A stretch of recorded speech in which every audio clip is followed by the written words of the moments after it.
지들이 하고 싶었던 일을 5개월 안에 싹 다 사람들 쓸어버리고 사회정화위원회에서 했던 대표적인 게 삼천교육대죠.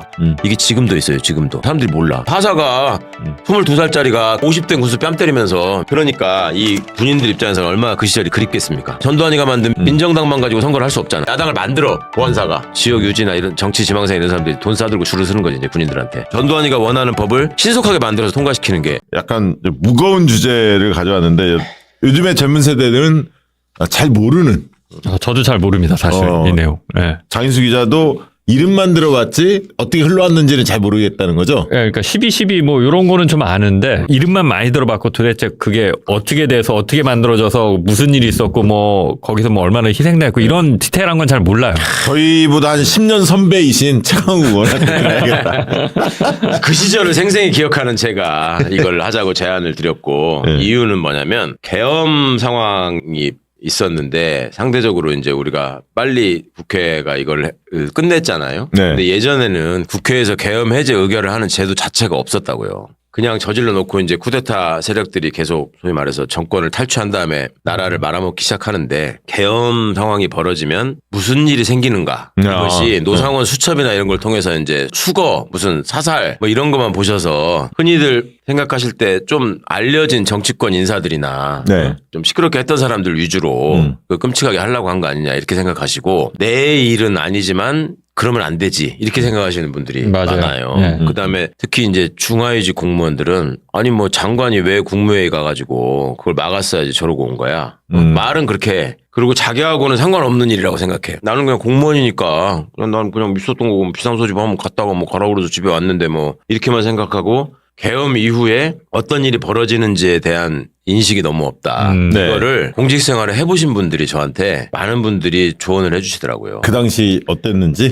그러니까 공무원들이 이게 남의 일이 아니고 자기 일이라는 거를 자각을 해야 된다. 그렇지 않는 한 지금 최상목이가 사실상 내란 수괴 대행을 하고 있는 거잖아요. 그렇죠. 예. 그거에 끌려다닐 수밖에 없다. 공무원들이 계엄령 하에서 무슨 일을 당하게 되는지에 대한 인식이 너무 없다. 사실은 그럴 법도 해요. 이게 40년도 넘게 전에 있었던 일이라서. 알지 못하시는 게 당연하고, 저처럼 좀 연식이 된 사람들이나 알고, 머리가 나쁜 박시영은 연식이 됐는데도 모른다고 이러는 건데. 아니 10년 선배님 왜 그러십니까? 10년 선배한테 이렇게 막 나가게 구는 경우는 쉽지 않은데. 자, 그리고 또 하나가 최상목 쪽지에 비상 입법기구 이게 나오지 않습니까? 맞습니다. 그거에 대해서 굉장히 주목을 하면서 재판에서는 그게 이제 이루어지고 있는데, 사실상 그게 뭘 하는 건지, 국회의 기능을 마비시키겠다는 건 알겠는데, 그러면 그건 뭔지, 이거에 대해서는 또 뚜렷이 안 잡히시는 것 같더라고요. 맞아요. 그래서 세상에 새로운 것은 없다. 노상원이가 김용현이가 앉아가지고 윤석열이가 베낀 문건이 박근혜 때 만들었던 계엄 시행 문건, 그다음에 전두환이가 실제로 시행했던 계엄령, 이걸 참고로 해서 한 거 아닙니까? 그러니까 그때 벌어졌던 일들을 좀 말씀을 드리면, 우리가 어떤 일을 당할 뻔했고 왜 이 내란 세력들은 반드시 대한민국의 헌정 질서 안에서 퇴출시켜야 하는지 이거를 좀 말씀드리고 싶었고요. 근데 그 전에 최강욱 의원님 왜 그 주요 명단에 이름이 빠졌었나요? 저는 이제 되게 착한 사람이잖아요. 그리고 우리는 또 이제 항상 공언했잖아. 내가 최은순한테 상황 바뀌면 가가지고 사업하자고 할 거다. 그런 걸 좀 염두에 둔 게 아니었을까. 나는 그거 보면서 이명수 기자가 이름이 안 들어있다는 맞아. 거. 그거 이명수도 충격적이었어 없어. 정말. 장인수도 없어. 진짜 이쁨 받았나 봐. 힘 좋아 보이는 남자 좋아한다니까요. 딱 봐도 힘 좋아 보이잖아, 이명수 기자. 좋아했어요, 진짜. 아니, 이명수 기자의 전언에 따르면 나는 필이 왔다. 이거는 플러팅이다. 만났을 때, 야, 이거는 필이 왔는데 내가 이제 발전시키지 않았다. 이렇게 얘기를 하죠. 참 대단하십니다, 이명수 기자. 특이하게 삐를 받네. 자, 이 오늘의 키워드가 이제 몇 개 있는데, 국보위. 국보위 많이 들어보셨을 텐데. 그렇죠. 전두환의 국보위. 국가보위 비상대책위원회의 줄임말이 국보위고요. 국가보위 비상대책위원회. 이거를 전두환이가 군인 신분으로 쿠데타를 했잖아요. 그리고 전역을 하고 나서 어느 날 내가 텔레비를 보니까 그때 다 흑백 텔레비전이었단 말이에요. 근데 뻐꺼가 무슨 말인지 알아요? 몰라요. 뻐꺼 뭐야? 뻐꺼를 몰라? 뻐꺼 무슨 이거 벗어졌다고 뻐꺼라고 불러요. 진짜. 우리가 전두환을 뻐꾸라고 불렀거든. 아 진짜 순창촌 놈 아이가. 야 순창이라니. 아니 그거는 기억나요. 그래갖고 그때 이거 벗겨진 탤런트하고 개그맨이었나 그래. 몇 명 이렇게 출연 못 하시고. 예, 장 뭐였어? 출연 금지돼갖고 못 갑자기 나왔지. 사라지고 네. 그거는 기억나요. 예. 하여튼 전두환이가 계속 그 근무복이라고 하죠. 전투복 말고 왜 6번이나 합참에서 이렇게 예, 할 때 예, 입는 그 근무복을 입고 전두환이가 맨날 뭘 읽고 그랬었는데 합수본부장이라고 하면서 12.12 이후에 이제 쿠데타 성공하고 나서 박정희하고 똑같은 길을 걷죠. 한 달 사이에 별 하나씩을 더 달아. 그래 별 4개가 돼가지고 소장이 대장으로 전역을 합니다. 지가 셀프 진급을 해가지고. 그러니까 그러고 나서 이제 어느 날 보니까 양복을 입고 나와가지고 편판식을 해요. 근데 그게 국가보위 비상대책위원회였고. 그거는 본 기억이다. 이렇게 팬파시. 지가 국보위 상임위원장이야. 응? 그리고 국보위 상임위원회가 만들어지고요. 국보위 입법회의가 만들어집니다. 두 가지가 만들어지는데, 예, 저기 이제 현판식 하는 장면이죠. 저 앞에 전두환이랑 지금 악수하는 사람이 누군지 아십니까? 누구예요? 저 사람이 박충훈이라는 사람인데, 예. 국무총리. 아 그 당시에 최규하 최규하를 최규하를 몰아내고 국무총리. 최규하를 몰아내고 다음 최규하는 식물 대통령으로 있는 상태에서 네. 국무총리가 와가지고 전두환한테 조아리면서 저 인사를 하는 거죠. 진- 현판식 하는데. 진짜 존재가 없는 국무총리다. 이름을 처음 들어본다. 박충훈. 그러니까 그때는 유명한 사람이었어. 그래요? 아니 모든 걸 전두환이 다 했으니까. 그럼요. 아무 의미 없는 네. 총리로 있었던 건데 지금 최상목은 존재감 쩌는 거야. 그러니까. 그러니까. 부총리가 저러고 있는 건. 그래서 저 국보위 비상대책위원회에다가 행정기능, 그러니까 내각의 기능을 하는 부서들을 두고요. 네. 그다음에 입법기구, 국회를 대체하는 기구를 두는 거예요. 국보위 그래가지고, 안에 예. 입법기구까지. 자, 국보위는 80년 5월 31일 날 설치가 되는데요. 이게 이제 실질적인 정부 운용을 하고 정치사회 전반을 통제를 합니다. 그러면서 주요 활동이라고 지들이 내세웠던 게 뭐냐면 정치 행정 부문을 개혁하겠다. 그래가지고 딱 발표를 해. 정치인의 대대적인 숙청, 그다음에 공직자의 정리. 이게 이제 소위 말하면 정치활동 금지 정치인을 지정합니다. 그래가지고 이제 김종필 재산 다 뺐고, 네. 뭐 DJYS야 당연하고, 연금시키고, 과거에 신민당 국회의원들, 네, 네. 이런 분들이 전부 다 정치활동 금지시키죠. 그러니까 지금 생각해보면 진짜 황당한 일이에요, 이거는. 멀쩡하게 있는 사람을 집에서 못 나오게 하고, 정치를 못하게 하고, 이걸 그냥 숙청이라는 표현을 쓰네. 이걸 포고령으로 하는 거야. 야. 그다음에 공직자를 정리한다고 했잖아요. 네, 이게 네. 이제 나중에 이거는 숙정이라는 이름으로 나오는데 숙정. 네. 숙청이 아니고 숙청은 깨끗이 쓸어버린다는 거고 네. 숙정은 정화한다. 바로잡다. 바로잡는다. 이런 의미예요. 음. 그래서 공직자들 중에 민주주의에 대해서 생각이 있고 여기 개길 것 같은 사람들을 다 솎아냅니다. 아. 그래서 전부 다 해직시켜요. 우리가 이제 아. 전두환 때 언론인 해직 이런 것만 이제 그렇죠. 기억을 동아일보 하고 막 이런 등등은 다 그건 기억나고. 아시잖아. 언론 통폐합, 언론인 해직 이런 얘기를 많이 들어봤잖아요. 그분들은 지금도 모여서 이렇게 활동하시고 네. 그러잖아. 네. 공무원들이 다 잘렸다는 건 몰라요 그때. 그러니까 저 그러네. 몰랐어요. 이게, 네. 그걸 몰라요. 그래서 공무원들이 지금 공무원들도 계엄이 뭐 군인하고 저 미친 대통령하고 한 일이 나하고 뭔 상관이야 이런 생각을 하는 거야. 그래서 예전에 공직에 계셨던 분들이 이걸 공무원들이 알아야 된다. 야, 그러면 지금은 공무원 노조 핵심적으로 활동한 사람 다 다 수고하겠네. 그럼 공무원 노조. 다 수거 대상이지. 수거 대상이네. 네. 그거에다가 이때 이제 주로 호남 사람 중심으로 호남 싹 다 사람 자르고 그랬겠지. 그다음에 친척이나 뭐 이런 사람들 중에 신민당 의원이 있었거나 이런 사람들 다 날리는 예, 거예요. 그다음에 지들이 옛날에 군인으로 있을 때 뭐 행정기관으로 협조해야 될 거 있잖아요. 훈련하고 이럴 때 네. 그때 좀 불편하게 이렇게 개겼던 이게 그러니까 높은 사람들만 자르는 게 아니라 구급 공무원까지 하위직 공무원 다 잘랐다니까. 그러니까 이때는 이거를 이제 명단 선별하는 거를 당시 보안사가 하는 거예요. 그래가지고 보안사 하사가 군청 담당이야. 그러면은 그 군청 가가지고 보안사 하사가 군수 따귀를 때리면서 명단 내라.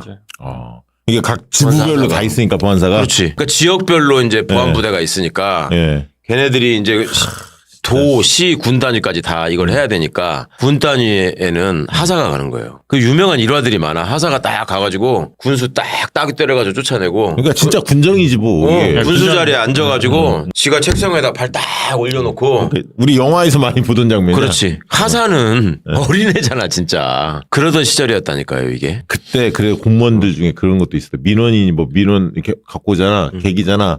2단 옆차기로 공무원이 막 때리고 이랬대.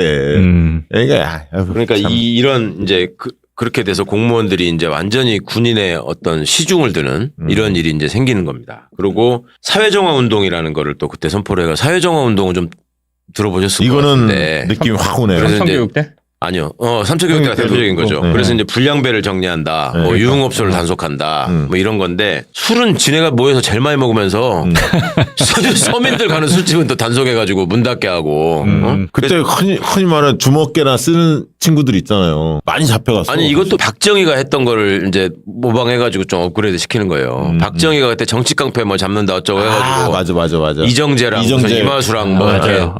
이렇게 저는 깡패입니다 이런 거 들고 다니고 그랬잖아요. 그걸 한 거야. 그렇게 하면서 그 시민들이 환호할 그렇죠. 그렇지. 그거는 환호할 수 있는 지지를 받았죠. 사안이잖아, 네, 사실은. 그 부분은 지지를 받았으니까. 그런 지점에서 사회정의 뭐 이런 식의 그런 지점에서의 어떤 환심을 사고 또 다른 한편으로는 공포 분위기를 조성하는 거지. 그렇죠. 너도 여기 찍히면 바로. 그러니까 그런 거에 대해서 이제 불량배만 실제로 정리를 했으면 상관이 없는데 이때 좀 생각 있는 선생님들, 심지어 무슨 내 친구 아버지는 변호사인데도 잡혀갔어. 그러니까 삼천교육대에 억울한 사람 너무 많이 잡혀갔어요. 그냥 보다가 좀 마음에 안 들면 끌고 가는 거야. 그냥 데려가는 거야. 조져. 그러니까 조지는 거야. 이번에도 노상원 수천배 있는 사람으로만 끝나지 않고 그걸 가지고 이제 나중에 장인수 계자 같은 사람이 안 잡혀간 뒤에 이거는 왜 이렇게 썼습니까라고 취재를 한다. 그럼 너 바로 삼천교육대 이렇게 되는 거죠. 여기는 그런 이제 식이야. 좌파 유튜버. 그러니까 혹시 살아남았더라도 그렇다는 겁니다. 그 다음에 경제개혁을 한다고 하면서 부실기업 정리, 금융구조조정을 한다. 이때 이제 이원조라는 사람 이름 유명하죠. 들어갔다. 금융감독원장을 네, 했고 네. 금융감독원장 이원조가 은행원 출신으로 노태우 김복동하고 경북고등학교 동문이죠. 그래가지고 저 중학교 동문인가 그래가지고 이 사람들의 이제 그 뒷받침을 합니다. 네. 그런데 이때 이제 부실기업 정리한다고 해가지고 이때 이제 기업들 다 저기 뭐 때려잡고 쓸고 뭐 어쩌고 하면서 이제 돈 뜯어내고 이렇게 하는 거예요. 그 다음에 헌법 개정. 이게 이제 5공화국 헌법을 만드는 헌법 개정을 하고요. 80년 10월 27일 그러니까 직선제가 폐지돼 버렸잖아요. 그렇죠. 직선제를 폐지하는 헌법 개헌을 하는 거예요. 그래서 나중에 우리가 87년 6월 항쟁 때 그렇죠. 직선제 도입을 위한 호원철폐 독재타도 네. 이 얘기를 하는 거고. 그래서 10월 말에 국보위를 해체하고 정부로 이관한다. 이렇게 하고 이제 사라지게 되는데 이게 이제 완전히 없어지느냐? 그렇지 않습니다. 사회정화 운동이라는 이름으로 계속 남는데요. 야. 이게 이제 사회학을 제거하겠다. 그러니까 한 5개월 동안 활동을 했네요. 5월 말에 그럼요. 설치를 해서 10월 달에 해체를 했으니까. 5월 말에 엄청난 일들을 했어요. 그 사이에 지들이 하고 싶었던 일을 5개월 안에 싹 해서 싹 다 사람들 쓸어버리고. 그러니까 노상원이가 6개월 정도 뭐 얘기를 했잖아. 수거 기간이 한 6개월 걸릴 거다. 이게 맞네. 이거를 그대로 벤치마킹 한 거예요. 그러네. 그러니까 사회정화 운동을 국보위가 주도한다라고 하면서 사회정화 운동을 이제 시작을 하는데 이거를 가지고 이제 시민들 동원해가지고 관제 데모도 시키고 그럽니다. 세상을 뭐 깨끗하게 하자는 어쩌고 하는데 이 먼저 말씀드리자면 이 사회정화 운동을 주관한 데가 사회정화위원회고요. 그러니까 국보위는 없어지지만 사회정화위원회가 서슬퍼런 권력기관으로 존재합니다. 그래서 사회정화위원회에서 너는 부정한 사람이라고 찍히면 공무원 잘리는 거예요, 바로. 야. 그러니까 지금으로 치면 권익위원회하고 감사원하고 검찰의 기능을 통합해가지고 얘가 행사하는 거야 사실상. 그 사회정화위원회 위원장은 당연히 반란군 출신들 갖다가 거기다가 원스타 출신 이런 애들을 이제 시키고 거기서 이제 사회정화위원회에서 했던 대표적인 게 삼천교육대죠. 삼천교육대는 군부대 안에다가 그 다 떨어진 군복 입혀가지고 사람들 갖다 막 목봉체조 시키고 목봉체조가 가장 인상적이죠. 기합 주고 그거 많이 나왔잖아요. 흑백 화면에. 이게 사회정화위원회가 한 대표적인 일인데 이 사회정화위원회가 그러면 이렇게 하고 나서 전두환과 함께 사라졌느냐. 이게 지금도 있어요. 지금도. 이게 나는 충격적이다. 사람들이 몰라. 이게 지금도 있어. 삼천교육대가? 아니 사회정화위원회가. 위원회가. 사회정화위원회가 이름만 바꿔가지고 지금도 존재하는데 그게 바르게 살기 운동협의회입니다. 바르게 살기. 거기 관변단체 정부에 돈 주는 데 아니에요. 그러니까 뭐 그렇겠죠. 자유총연맹의 전신은 반공연맹이잖아요. 네. 그것도 그대로 살아남아 있듯이 이것도 독재 뿌리들이 잔재들이 그대로 남아 있는 거예요. 그러니까 새마을 지도자들 그대로 있듯이 이것도 그대로 있는 거야. 이건 전두환의 잔재야. 바르게 살기 운동협의회. 정리해야 하는데 사실. 그러면서 바르게 살기 운동협의회가 지금 민간인들이 저기에서 하잖아요. 그렇잖아요. 민간인들 하죠. 구성원들이. 사회정화위원회 후시진이라고 내가 그랬잖아. 그 사회정화위원회도 민간인들 가서 있었다는 거잖아. 그럼 민간인들 완장 채워주고 가가지고 이 사람들이 유흥업소 단속한다고 가서 삥 뜯고 뭐 불량배 저기 한다고 해서 마음에 안 드는 사람 이웃 사람 저기 해가지고 삼천교육대 집어넣고 그런 짓을 했다고. 그러니까 이게 시민들을 이제 통제하는 이게 수단이 되는 거죠. 이 쿠데타를 정당화하고 개기지 못하게 하기 위해서 이렇게 합니다. 그러니까 계엄이라고 하는 것이 지네들만의 권력 그 영역에서 벌어지는 일이 아니다. 이게 실제로 시민들의 일상생활에 이게 영향을 미친다. 야, 유흥업소는 정권하고 결탁되지 않으면 살아남을 수가 없었겠네. 그러니까 이제 당시에는. 퇴폐업소 단속이라고 하면서 대대적으로 정리한다고 어쩌고 하면서 이제 여기서 이제 또 비리가 많이 생길 수밖에 없잖아요. 그 다음에 여기서 이제 언론 통폐합을 네. 이제 또 하게 되는 거죠. 그러면서 신문 방송을 정리하고 이모 기자나 우리 장모 기자 같은 반정부적 성향의 언론인들을 숙청하고 신문사 방송사 옛날 같으면 폐가시키고 나 이순자하고 친해 이렇게 했을 거 아니야.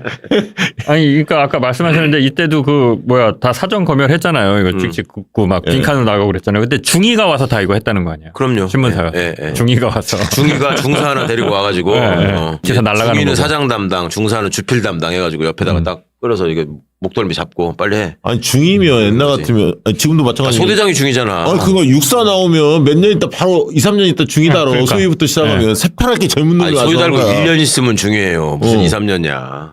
생각해봐. 22살, 3살짜리들이 가가지고 하사가 22살짜리가 그때는 다 임명직 군수 아니에요. 그러면 50대 군수 뺨 때리면서 명단 가져와. 막 이렇게 했다니까. 그러니까 이 군인들 입장에서는 얼마나 그 시절이 그립겠습니까. 그다음에 또 불량 청소년을 단속한다고 해가지고 고등학생들까지 다 잡아갔어요.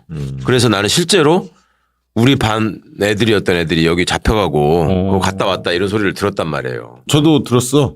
그래갖고 궁금해서 갑자기 안 보이는 애들이 있거든. 그 학교에서 주먹 좀 쓴다는 애들 있잖아요. 뭐 서클 같은 거, 불량 서클 흔히 이야기하는 그런 거 가입됐던 친구들 중에 몇 개월 안 보여. 그래. 이런 데 갔다 온 거야. 그리고 애들이 막 진짜 피폐해져 가지고 와요. 하면은. 그다음에 이제 문제 공무원 숙정에 대해서 좀 말씀을 드릴게요. 네. 이 사람들이 신경 쓰이는 게 두 가지가 있었던 거예요. 박정희 때 권세를 누리던 사람들은 아무래도 그 시절을 그리워할 거 아닙니까? 그러니까 말을 안 들을 가능성이 있잖아요. 그리고 상대적으로 고위직일 거 아니에요. 그렇죠. 그러면 자기 사람들을 꽂아야 되는데 이 사람들이 걸치적거릴 거 아닙니까? 그러니까 이걸 날렸어야 돼요. 1차적으로.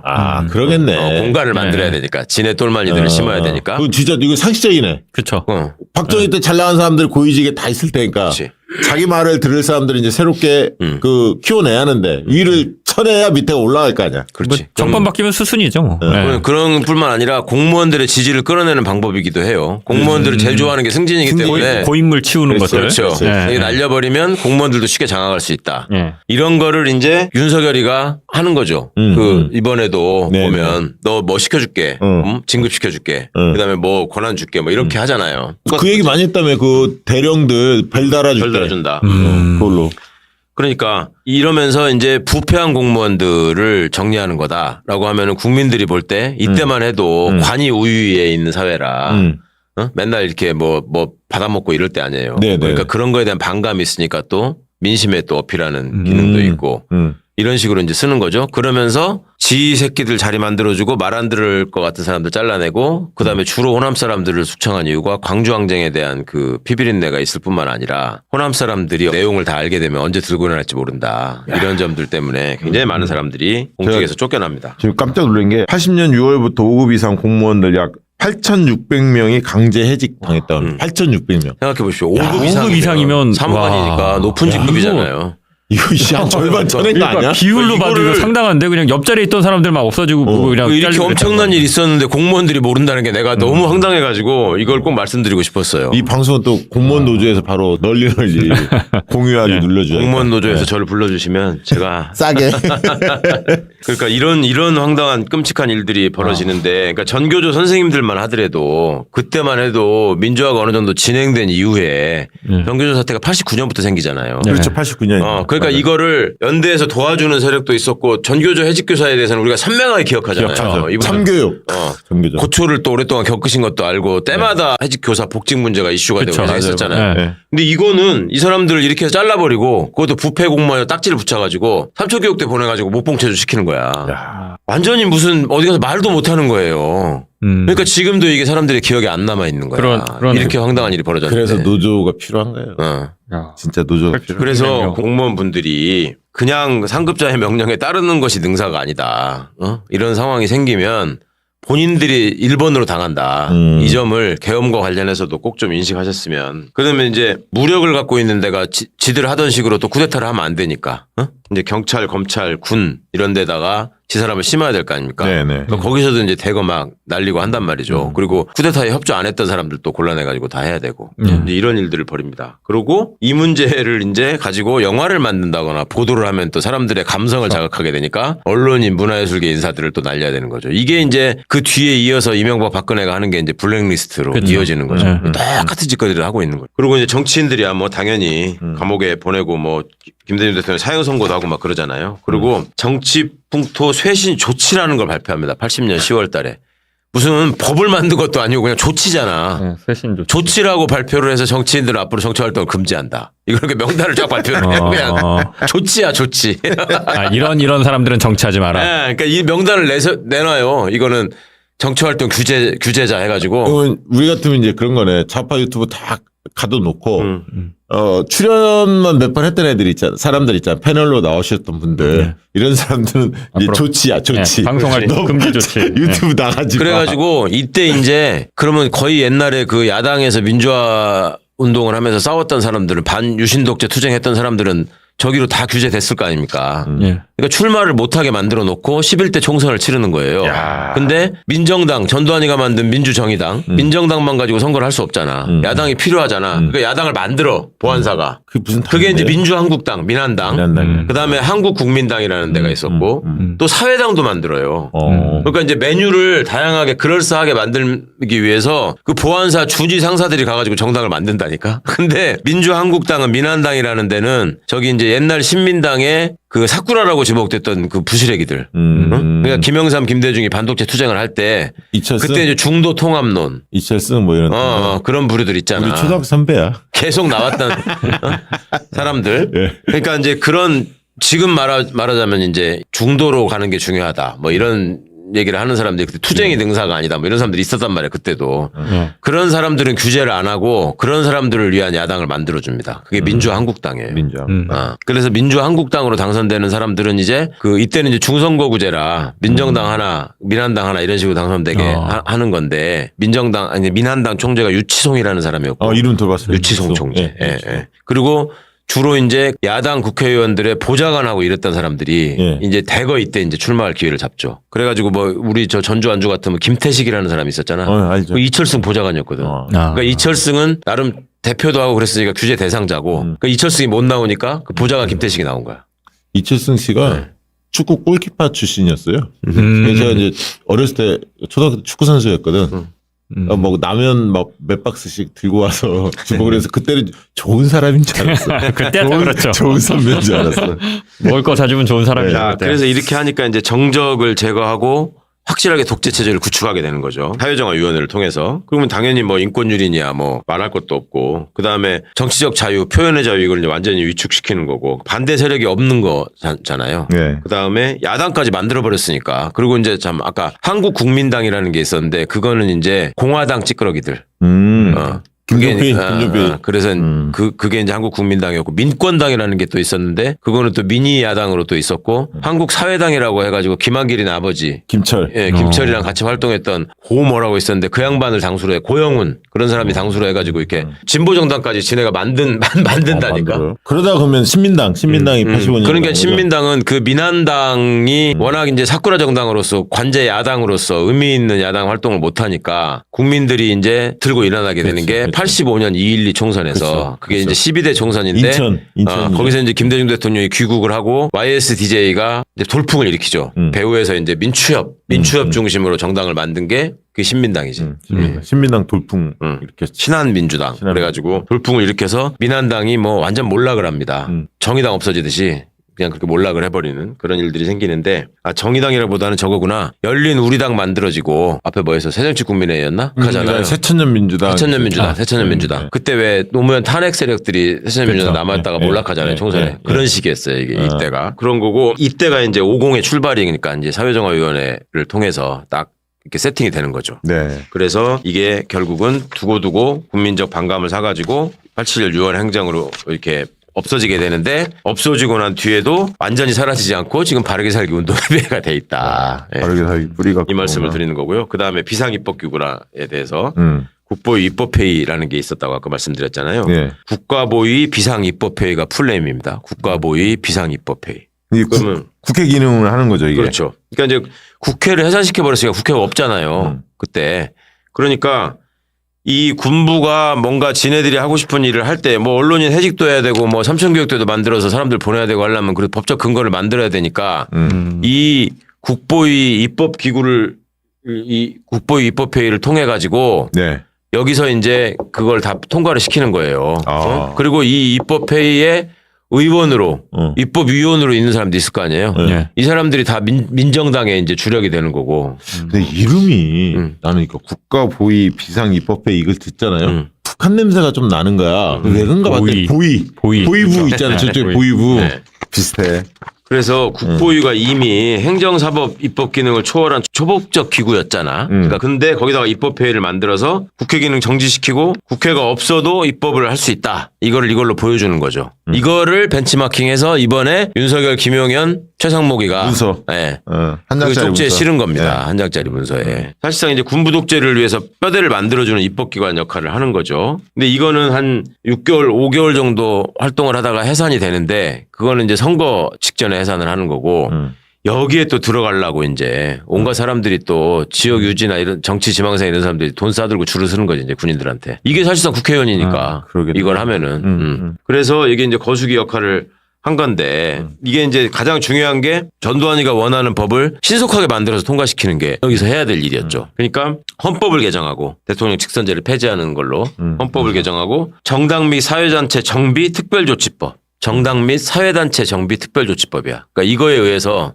정당 다 해산시키고 사회단체 다 망가뜨리고 해서 사람들 다 퇴출시키는 이런 일들을 한 거죠. 그리고 이제 신군부 세력이 계속 불안한 게 민주주의를 외치면서 이제 항쟁을 시작하면 골치 아프게 되잖아요. 네, 그 네. 싹을 자르는 일을 입법을 통해서 하는 거죠. 그리고 중요한 이제 언론 통폐합을 하면서 언론 장악을 하는 거죠. 그러면서 조중동이 갖고 있던 방송사 소유권을 박탈합니다. 동아일보도 그랬어요? 동아방송이 있었고 예, 예. 중앙일보 TBC가 있었고 동양방송이라고 했죠. 예. 조선일보도 라디오 채널이 있었는데 그걸 뺏는단 말입니다. 그래가지고 그때 그럼 조선일보는 어떤 계기고 이런 거 없었나요? 이때는 조선일보가 그렇게 힘이 안 큰 셌구나. 신문이 아니었어요. 이때는 동아일보가 1등이었고 맞아. 동아일보가 잘 나갔지. 조선일보가 전두환 빨아주면서 이때부터 이제 본격적으로 성장을 해서 1등이 된다고 이때 역전이 된다. 이거를 가지고 이제 나중에 이명박 때 예. 종편을 만들 때 얘들이 그 명분으로 삼는다고요. 우리가 이때 뺏겼으니까 다시 달라. 그래서 채널A가 생기고 JTBC가 생기고 TV조선이 생기고 이 명분으로 한 거예요. 이때 뺏어갔으니까 우리가 회복해야 된다. 이게 다 뿌리가 쿠데타 세력과 독재 세력의 뿌리가 다 있다. 대한민국의 보수 정당을 참칭하는 세력이. 네. 그리고 아까 삼천교육대랑 네. 그러니까 또 강제 해직 이런 거에 대한 그 근거를 마련하는 또 입법을 만들고 그 다음에 행정조직 개편. 행정조직 개편을 뭐 당연히 지들 입맛에 맞게 이래저래 부서도 만들고 이제 할 뿐만 아니라 네. 판사들을 또 되게 또 잘랐단 말이에요 이때. 응? 판사들 옛날에 뭐 민주화 운동하다가 잡혀간 민주화 인사들이나 민주 인사들이나 학생들한테 좀 관대한 처벌을 했던 사람들 다 잘리는 거고 이때. 그러니까 똑같네. 이번에 판사들 그랬잖아. 이재명 대표 우호적으로 판결했던 사람들 다. 그 다음에 이제 저 경제개혁한다고 구조조정해야 된다고 하면서 재벌들한테 이제 돈 뜯고 그렇죠. 그러면서 이제 돈 많이 갖다 준 쪽으로 돈 좋게 준 쪽 이렇게 저기에서 해버리고 이때 이제 국제그룹이 날아가는 거 아닙니까? 그 말 안 들어가지고 국제그룹이 이때 해체되는 거예요. 그리고 재벌의 구조조정 법안이라고 하면서 그걸 통해서 자금을 만들지 계속. 그러니까 이렇게 해갖고 그 쌓아놓은 돈이 전두환이가 아직까지도 토해내지 않고 죽은 그렇죠. 그 돈에 총잣돈이 되는 거고 그 돈으로 쿠데타 세력지 똘마니들한테 막 몇천만 원씩 주면서 네. 이걸로 집사 하니까 걔들은 평생의 은인이 전두환이가 되는 거고. 그러니까 여론조사 하면 1%인가 나오잖아요. 그러니까요. 전두환 지지 세력들이 그때가 좋았다. 뭐 장세동이 어쩌다. 참 가슴 아픈 얘기지만 왜 강남 영남이 지금 국힘의 뿌리가 되느냐. 근원을 따져가다 보면은 이 독재 정권 쿠데타 세력하고 뿌리가 다 있단 말이에요. 그러니까 인적 구성도 그렇지만 그 사람들의 물적 기반이라고 하는 것이 박정희가 쿠데타 해가지고 그때 사업권을 나눠줬잖아요. 예, 예. 국영항공사를 그냥 예, 한진그룹에다가 주고 예. 정주영한테 건설회사 세우라고 해가지고 경부고속도로 뚫는데 그냥 독점권을 줘버리고 뭐 이런 식으로 재벌들을 다 만들어냈잖아요. 예. 그러니까 그 사람들을 그 입장에서 당연히 자기들을 살게 해준 사람이니까 그쪽과 뿌리가 같은 거예요. 그 다음에 7, 80년대 유행했던 단어가 복부인 아닙니까? 복부인. 그게 부동산 투기 아니에요. 강남 개발. 강남 복부인. 예. 옛날에 영동지구라고 그랬다고. 영동지구. 예. 예. 영동지구라는 말 들어봤어요? 들어봤어요. 영등포의 동쪽. 그렇지. 강남. 영동, 전라고. 영동 이게. 나 전라고 출신이야. 그러니까 지금 이제 집값 비싸다고 하는 강남, 서초, 송파 이런 데가 영동지구라고 불렀다고 옛날에. 그러니까 영동이 강원도 영동을 생각해서 나는 그때 서울한테 자꾸 영동 그래서 아니 영동이면 강릉 이런 데가 영동인데 뭔 영동 가서 땅을 산다고 하냐. 그랬더니 그게 아니고 영등포 동쪽이야. 그때는 영등포가 중심이었으니까. 영등포가 이제 종로 중구 빼면은 가장 큰 도심, 그렇죠. 부도심이 이제 영등포잖아요. 그러니까 그렇게 했던 거고. 그 다음에 이제 입법회의를 통해서 지금 말하자면 이 활동하고 있는 국힘의 아버지를 이어서 대대로 하고 있다고 내가 지적하는 사람들 있잖아요. 정진석이나 무슨 전주애나 네. 이런 것들 아버지가 이 국보위 입법회의 의원, 그 다음에 뭐 민정당 의원 이런 걸로 시작을 하는 겁니다. 국보위 입법회의 특징과 문제점 좀 다뤄주시기 바랍니다. 그 전에 아까 말씀드린 이제 이 상급 기관이 국가보위 비상대책위원회잖아요. 네. 거기 상임위원들이 있었다 그랬잖아요. 제가 예, 예. 그 사람들 이름을 한번 불러드릴게요. 예. 위원장이 예. 전두환이가 아니었어요. 박정희도 쿠데타를 하고 나서 네. 저 혁명 기구를 세우잖아요. 네, 네. 그때 장도영이를 그렇죠. 맞아. 자기 하나 장관. 육군 참모총장 장도영을 위원장으로 한단 말이야. 네, 그리고 네, 좀 있다가 반혁명 세력으로 몰아가지고 날려버리지. 그렇죠. 날리고 네. 자기가. 예. 전두환이도 똑같이 벤치마킹을 합니다. 그래서 위원장은 당시 계엄사령관으로 있었던 이희성 육군 참모총장. 아, 이성은 들어봤다. 이희성이가 청문회 때 나와가지고 그래, 5.18 관련된 5.18 인간이야. 관련해서 있을 때 예. 이렇게 눈 깜빡깜빡하면서 바보짓 했던 예, 예. 그 이희성이가 위원장이었고요. 예. 전두환이는 상임위원장이야. 그러니까 그런 식으로 해서 자기가 이제 실질적으로 이걸 다 행사하고 상임위원들이 있단 말이죠. 예. 여기가 이제 하나회들이죠. 노태우, 정호용, 차규헌. 차기원은 모르겠다. 차규헌이가 감사원장을 하고 지금 예. 박정훈이 장인이 차규헌일걸? 박정훈 의원. 의원 그 장인이. 송파인가 어디 쪽에? 그다음에 송성부라고 있었고 그다음에 허삼수, 허삼수는 알죠. 허화평, 허화평까지는 알지. 장세동. 장세동 이게 다 국보위 걔네가- 위원 출신이란 말이에요. 걔네가 다 헤쳐먹었지. 이 상임위원들이 얘들이 사실상 장관인 거지. 그래서 이제 여기서 다 모든 거를 하고 지시를 하면 이제 입법회의가 이거를 통과시키는 거예요. 근데 5개월 정도 있었잖아. 예. 근데 그동안에 통과시킨 법률이요. 189개. 그러니까 이게 야. 뭐 법률을 시위를 했겠어? 그냥 자동 통과지. 5개월 동안 189개. 그리고 다른 무슨 결의안 뭐 이런 거까지 하면은 219개가 된다는데 이게 이제 이렇게 해놓고 그 거수기들 데려다 놓고 하니까 찝찝했을 거 아니야. 근데 예. 이때도 국회 비슷한 형식을 만들고 상임위원회가 다 있었어요. 상임위원회가 뭐뭐 있었냐면 운영위가 있고 네. 법사위가 있고 외교국방위가 있고 내무위 지금 행안위지. 그다음에 경제 제1위원회, 경제 제2위원회, 그다음에 문교 공보위원회 이렇게 있었어요. 운영위원회 위원장이 이기백이라고 이게 또 군인이야 합참의장 출신. 네. 이게 이제 이기백이가 운영위원장이고 법사위원장은 정희택이라고 검사 출신이고 외교국방위원장 이원경이라고 이건 외교관 출신. 그다음에 내무위원장 장승태, 경제 제1위원장 박태준. 박태준? 호철 박태준. 호철? 어. 박태준도 군인 출신이잖아. 예, 군인 이때 이제 출신인 줄 알았는데. 그다음에 경제 제2위원회는 고재청. 문교공보위원회 송지영 뭐 이런 식으로 했는데 여기는 그 삼천교육대 관련 근거법들 다 만들었다고 했잖아요. 네. 그다음에 대표적으로 한 게 노동3법을 개혁합니다. 그래가지고 우리가 산별노조가 없었잖아요. 그게 이때 못하게 만든 거야. 기업노조로만 할 수 있게 하고 애들 꼼꼼했는데. 뭐 제3자 개입금지 이런 거 다 넣어가지고 그러네요. 꼼꼼했어. 그런 거는 예, 머리 좀 그럼. 썼네요. 그러니까 정권을 장악해가지고 운영하려면 제일 신경 쓰이는 게 또 노동자들이 조직화돼가지고 들고 일어나면 안 되잖아요. 그러니까 이런 식으로 철저하게. 그러니까 온 시민들의 삶에 다 영향을 미친다니까. 이 계엄과 쿠데타는. 그리고 이때 이렇게 해놓고 지네도 찝찝했잖아. 그러니까 어떻게 5공화국 헌법에 보면 부칙에 국보위 입법에 의해서 통과시킨 법률에 대해서는 이의를 제기할 수 없다. 딱 넣어. 헌법 부칙에다가. 이 정도 놈들이에요. 근데 이런 거를 갖다가 그때 이제 이 군인 군발이들이 이거 다 알았겠어? 이런 거 가서 작업해주고 인정받은 애가 박철원이에요. 박철원이는 왜 그렇게 했느냐? 그 김복동이네 와이프하고 뭐 그 같은 집안이잖아. 그래가지고 안 그 인연도 있지만 TK 출신이기도 하고. 근데 박철원이는 김기춘이를 벤치마킹한 거지. 김기춘이가 유신 때는 유신헌법 기초 만들고. 김기춘이 나이 더 많이 먹었어? 당연하지 김기춘. 박철원도 많이 먹었잖아. 순서가 검사 출신들, 법률가 출신들이 가가지고 독재 부역하면서 그 헌법 개정하는데 가서 나쁜 짓 많이 했던 게 이제 순서가 신직수를 바라보면서 잘한 게 김기춘. 그 다음에 박철원, 그 다음에 우병우, 그 다음에 한동훈 뭐 이렇게 이어지는 거야 이게. 그래서 나쁜 놈들 전성시대. 그러니까 이제 검사라는 거는 용도가 그럴 때 필요한 거고. 그러니까 쿠데타를 했는데 이게 이제 나도 똑같이 당할까 걱정되잖아요. 네. 그러니까 이거를 확실히 내 똘마니들로 장악을 해야 되는 거야. 군인 출신이니까. 그거는 어찌 보면 당연할 수 있어요. 근데 민정당을 우리가 육법당이라고 불렀다고 했잖아요. 육사와 서울법대가 조인한 당이다.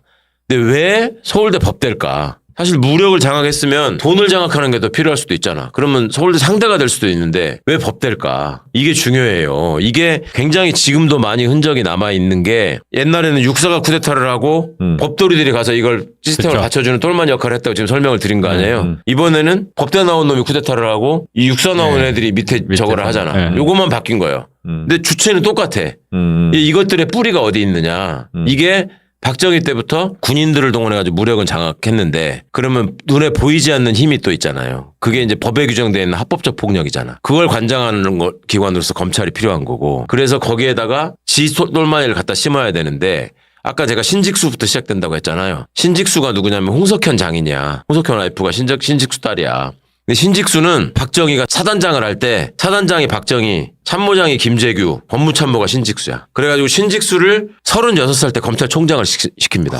36이요. 36살짜리를 박정희가. 그렇게 해가지고 검찰을 장악하는 거예요. 당시에도 나이든 검사장들이 반발하고 그랬어요. 젊은 애를 이렇게 하면 어떡하냐. 경찰은 어떻게 했는 줄 아세요? 박정희가 지가 저 스승으로 모시고 존경한다고 했던 이용문 장군이라는 사람이 있어. 그 이용문의 아들이 검사였어. 이건계. 이건계. 슬롯머신 사건 때문에 들어봤어. 이건계라고 있잖아요. 맞아. 이건계가 서울지검 검사였는데 그거를 지금으로 치면 서울지방경찰청장을 시켜요. 평검사를. 서울시경국장이라고 당시에는 그랬지. 그때는 뭐 끽소리 못 했겠네. 그렇지. 그렇게 해가지고 30살짜리들이 가가지고 그 조직을 장악해가지고 시킨 대로 하는 거야. 그러니까 얘들도 똑같이 하는 거고 그걸 앞에 봤으니까 박철원이가 지똘마니 강제섭외를 데리고 들어가가지고 이 작업을 다 하고 그때 이제 월계수회를 만들고. 월계수회. 그게 이제 월계수회가 시작되는 겁니다. 뭐 그렇게 하니까 얘들한테 당근을 줘야지 반발을 안 할 거 아니에요. 그러니까 그때 봉급을 올려준다고. 그래서 군인하고 검사가 직급이 높다는 얘기가 나오는 거예요. 그래서 공무원들 직급을 봉급으로 따지거든 결국. 그렇지. 왜냐하면 저 행정공무원들 국가직이나 지방직 5급이잖아요. 그렇죠. 판검사들은 상급 취급받고. 그러니까 그렇게 알려져 있지. 근데 그게 그 근원을 따져보면 박철원이가 전두환한테 이걸 해달라고 한 거야. 애들 저기를 하려면. 그래가지고 관리하려면. 그래가지고 그 중앙부처의 과장들이 서기관이잖아요. 이게 4급이잖아. 경찰 총경이 4급이란 말이에요. 세무서장이 4급이고. 그러면 경찰 총경하고 총경이 조그만 무궁화 4개를 달고 있잖아. 그 총경하고 군인 계급 뭐가 같을 것 같아요? 한 소령? 대령.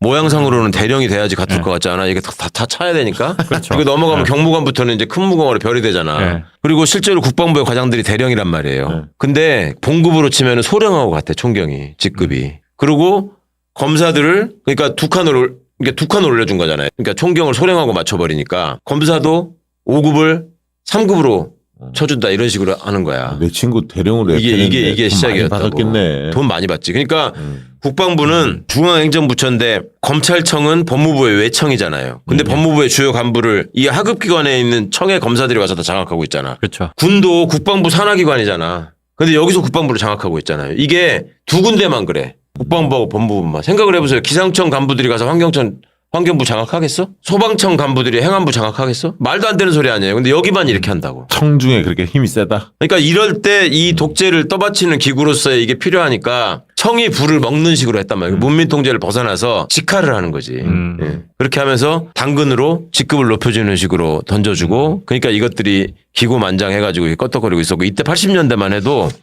군인이 소령만 되면 골프를 쳤습니다. 테니스가 아니고. 그거를 검사랑 같이 쳤어. 이게 이제 육법당의 실체예요. 그러니까 이게 이 뿌리가 몇 면이 살아남아서 이번에 지금 또 쿠데타를 일으켰고. 그러니까 제가 서울법대 내란과 육사 반란과 거기다 경찰대 부역학과가 같이 한 거다라는 말씀을 드리는 거고 이런 뿌리들을 우리가 제대로 정리하지 못하고 지금까지 왔다. 이 구조가. 그러니까 이번에 이 쿠데타 세력들도 예전에 했던 거를 그대로 따라서 하려고 했고 일찍 끝났기에 망정이지 해제를 시켰기에 망정이지 그냥 이게 만약에 얘들이 성공하고 넘어갔다. 그러면 지금 우리 주변에 무사할 수 있는 사람이 거의 없어요. 따져보면. 그러네요. 노동자들 다 건드리지. 응? 윤석열이 역사적으로 가장 그 공을 세운 점이 있다면 검찰의 민낯, 검찰들의 그 폐악질 요거를 다 드러내줬어. 그렇지. 국민들한테.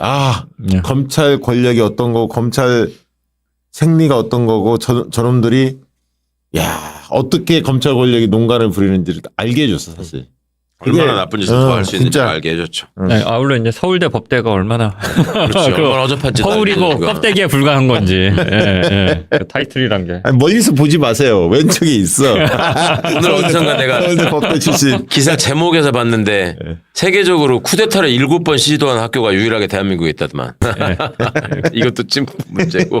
하여튼 간단히 이 말씀을 드렸는데 여러분들이 특히 공직에 계신 분들이 그러네. 이거 당시에 알아야겠다. 이렇게 10,000명에 가까운 수천 명이 다 직장에서 쫓겨나고 삼천교육대 끌려간 사람도 있었다. 좀 아까 충격적이었어요. 5급 이상 공무원 약 8,600명이 강제 해직당했다. 진짜 8,600명. 지금은 이제 공무원 노조가 있으니까 이렇게 마음대로 못하지만 옛날에는 공무원 숫자가 지금보다 적었잖아. 적었으니까요. 그게 8,600명이라는 5급 이상, 거야. 5급 이상이면 그거 얼마? 야, 아니 근데 8,600명 거의 10,000명인데 전국에서 10,000명 공무원 갑자기 날린다고 그래도 지금 난리 날 걸요. 그렇죠. 난리 날 텐데 5급 이상을 지금 그러니까 8,600명 아마 자료 찾아보면 5급 이상 몇만 명 안 됐을 것 같은데. 그리고 그 와중에 호남 사람들은 끊임없이 그렇죠. 잘려나갔고 핍박받고 그러니까 한이 서릴 수밖에 없어요. 정말. 그러니까 이제 이 결과로 나중에 DJ가 정권을 잡고 때 안 묻은 사람을 시키려고 하다 보니까 네. 남아있는 호남 사람들은 다 저기에 빌 붙어가지고 저기 한 사람들만 남아있을 거 아니야. 괜찮은 사람 잘렸고. 그렇지. 괜찮은 사람 다 잘려버리고 사람이 네. 없었다는 거잖아요.